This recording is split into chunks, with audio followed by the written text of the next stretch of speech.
might be? What a first step here might be? Our first dilemma was where to put the 800, and to indicate that 800 is the arc length, the portion of circumference. And then from there, we used an inverse tangent to find that angle. Okay, so you used an inverse tangent because you knew which two pieces of information? The height of the meter stick and the length of the shadow. Perfect. And then you found the 7 degrees? Yes. All right. So once you know that 7 degrees, what's your next step? What theorem do you use? Well, I used a proportion. Okay. 7 degrees goes with 360, just like 800 goes with x. And then what did you get for x? Yeah. I didn't have a calculator. Okay.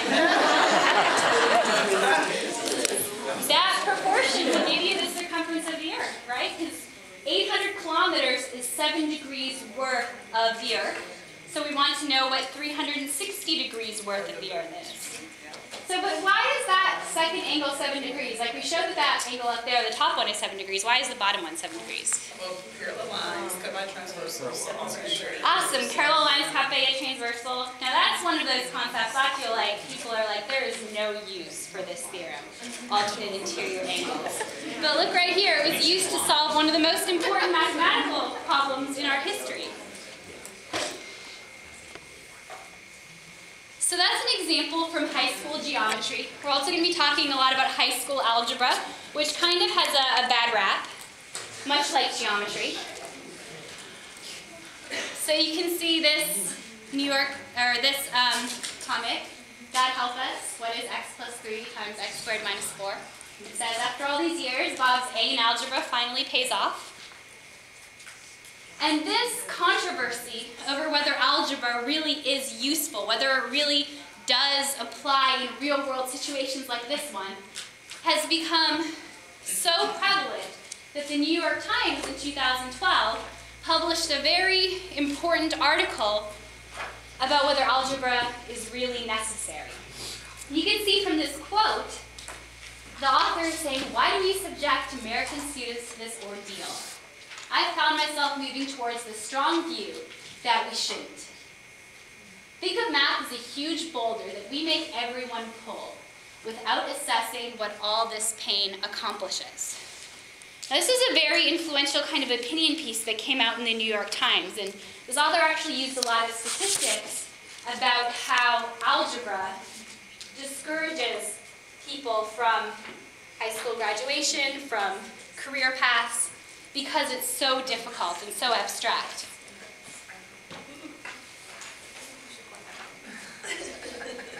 If we look at how algebra instruction looks in school and what our students come out of an Algebra 1 class being able to do, we can maybe start to see some of the roots of this controversy.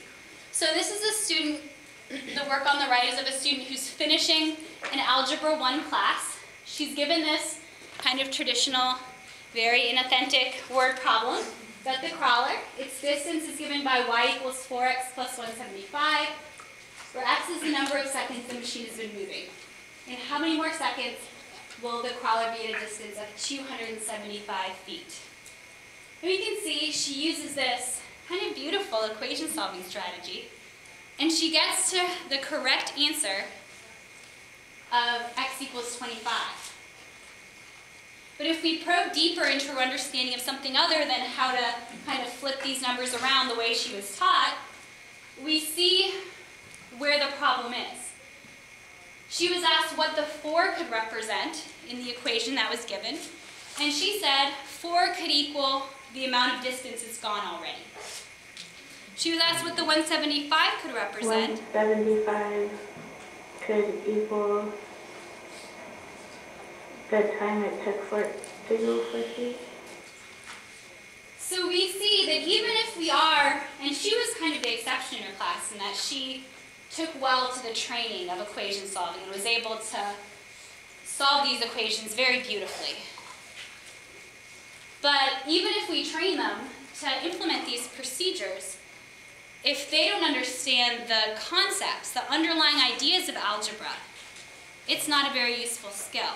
And I think it's also captured well in this video I'm going to show you guys. I don't know if you guys have seen this. It kind of went viral maybe 3 or 4 months ago.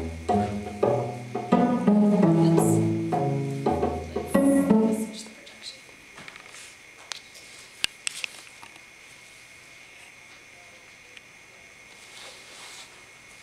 So this is a video of a new app that's been released within the last few months.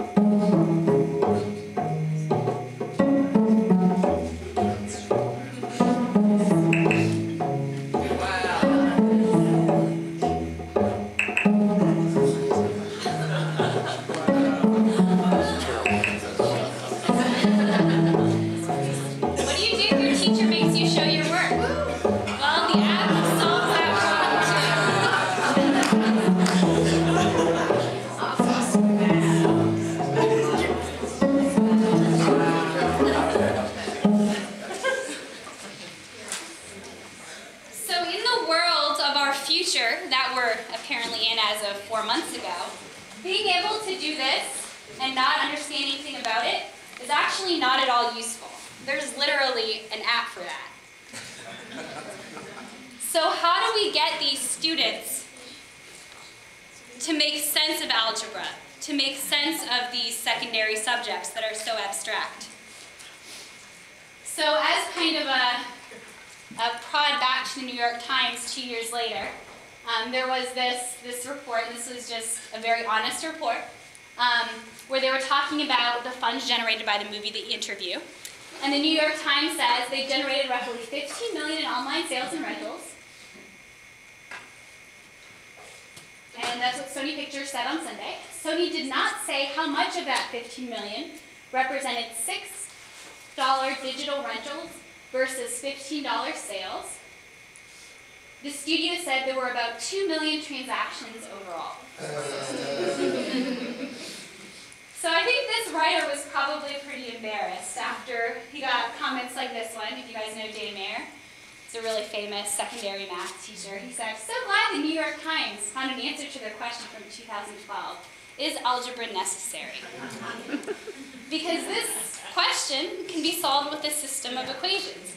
Now obviously this doesn't have the pressing relevance of the missile problem we saw this morning, but it's a real situation that people might want to know about, that people might be interested in, and algebra is what you need to solve it.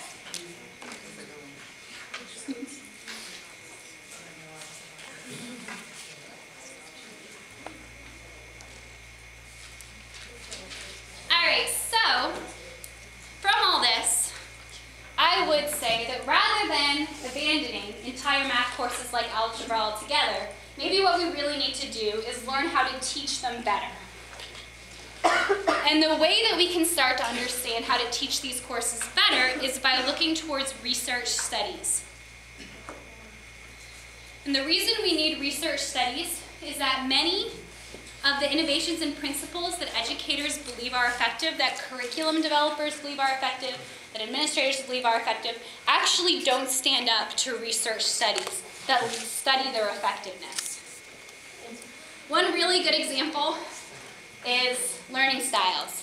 There is study after study that shows that if you give students materials related to their learning style, it actually has no effect. It's a very well-established principle in the research world that this is not a good use of teachers' time. It won't hurt them, but it's not going to help them. But it's still very prevalent in the classroom and in the way teachers get professional development and in the way they think about their students.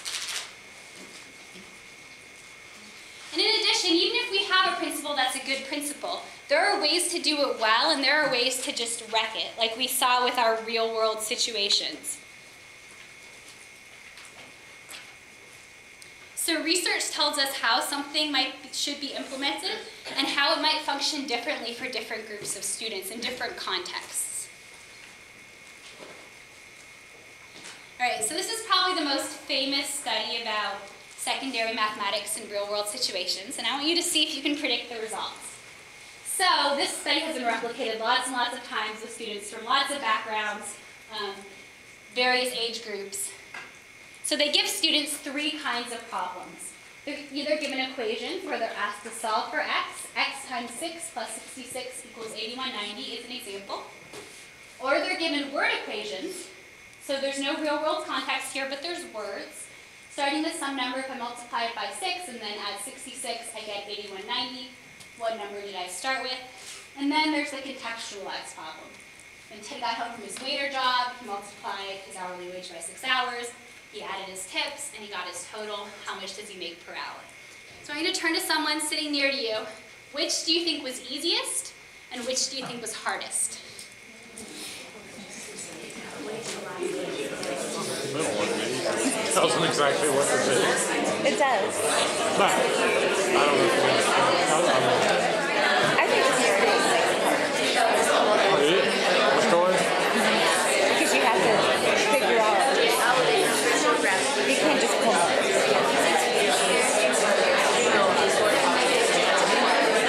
I would almost say it would be easier because this way it tells exactly what to do.